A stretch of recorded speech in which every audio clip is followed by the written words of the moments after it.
السلام عليكم ورحمة الله وبركاته. ازيكم يا حبايبي؟ عاملين ايه؟ يا رب تكونوا بخير. النهارده بقى ان شاء الله هنعمل معاكم البسبوسة بطريقة سهلة كده وبسيطة، وان شاء الله تجربوها وتعجبكم. طالعة بقى تحفة كده وروعة زي ما انتم شايفين.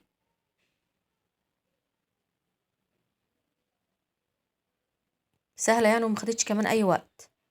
ندخل بقى على الفيديو على طول علشان ما نطولش عليكم الفيديو.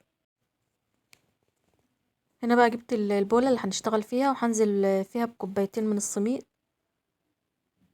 ده سميد ايه عادي من عند العطار، مش اللي هو بيبقى في اكياس ده.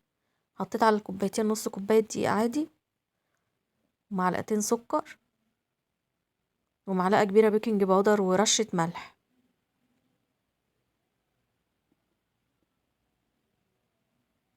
ان شاء الله الطريقة دي بعملها على طول بتبقى تحفة بصراحة. هنقلب بقى كل المكونات دي كلها مع بعضها.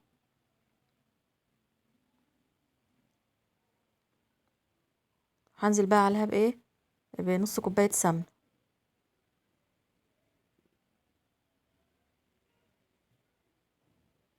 اهم حاجة نوع السمنة يكون حلو عشان تدينا في الاخر بسبوسة يكون طعمها حلو.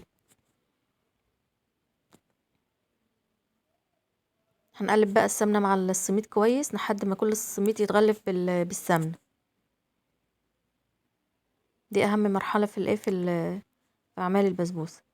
بعد كده بقى هنضيف الزبادي، وهنا بقى مش هنعجن بقى ولا نعمل اي حاجة، هنقلب تقليب خفيف كده وتبقى جاهزة معانا. دي كوباية زبادي، هنزل الاول بنصها وبعد كده النص التاني. هي خدت معايا الكوباية كلها، بس انا بدأت معاكم بالنص وهقلب، ولو لقيتها بقى احتاجت هنزود النص التاني. فزي ما انتوا شايفين لقيتها هتحتاج بقى النص التاني، فحطيته فيها عليها هنا بقت جاهزة بعد ما حطيت عليها نص كوباية الزبادي التانية. هنزل بقى عليها بشوية زبيب كده وشوية بشر. ده اختياري بس بصراحة كان بيخلي طعمها تحفة. هنقلبهم بقى كده مع بعض، وبعد كده ننزلها بقى في الصينية بتاعتنا.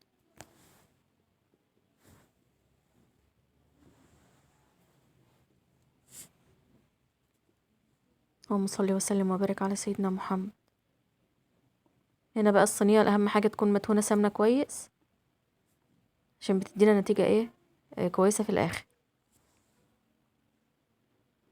هننزل بقى بكل كمية البسبوسة بتاعتنا.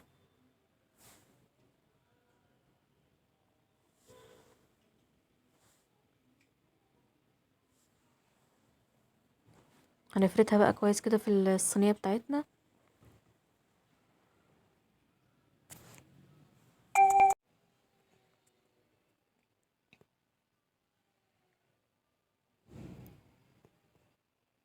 هنسويها بقى كده كويس في الصينية، وبعد كده بقى ان شاء الله ندخلها الفرن.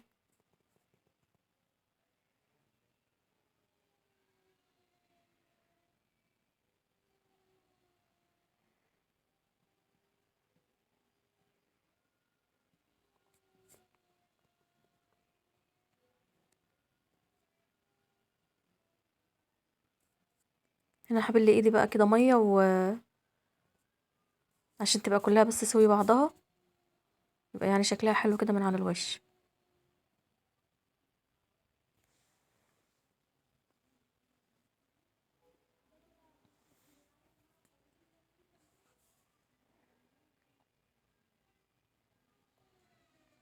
هنا بقى جاهزة، ندخلها بقى الفرن، ولما تطلع ان شاء الله نوريها لكم. هنا بقى ما شاء الله بعد ما طلعت من الفرن زي ما انتم شايفين تحفة، واخدة اللون الذهبي الجميل ده. اول بقى ما تلاقوها كده من الجناب فصلت من الصينية وخدت اللون الذهبي ده، تشغلوا على الشواية. ننزل بقى عليها بالشربات، هي سخنة والشربات كمان سخن. طبعا عارفين ان شربات الكنافة بيبقى خفيف، انا كنت الشربات ده عاملاه وجاهز عندي. كوبايتين سكر وكوباية مية بنحطهم بقى، ونحط عليهم ليمون ونسيبهم يغلوا. هنسيبها بقى لما تهدى خالص ونوريها لكم. هنا بقى ما شاء الله بعد ما بردت خالص هنقطعها بقى معاكم. ما شاء الله طرية خالص، وبصراحة كان طعمها تحفة.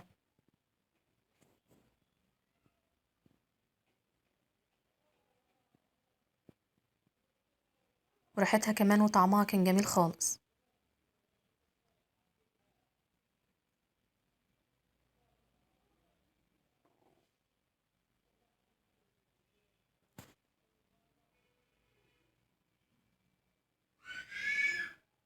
هنا بقى بعد ما طلعتها كده في طبق التقديم، بوريها لكم كمان من قريب.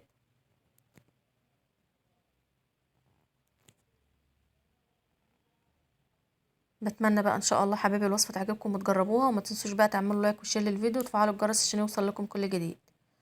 ورمضان كريم وكل عام وانتم بألف خير. مع ألف سلامة.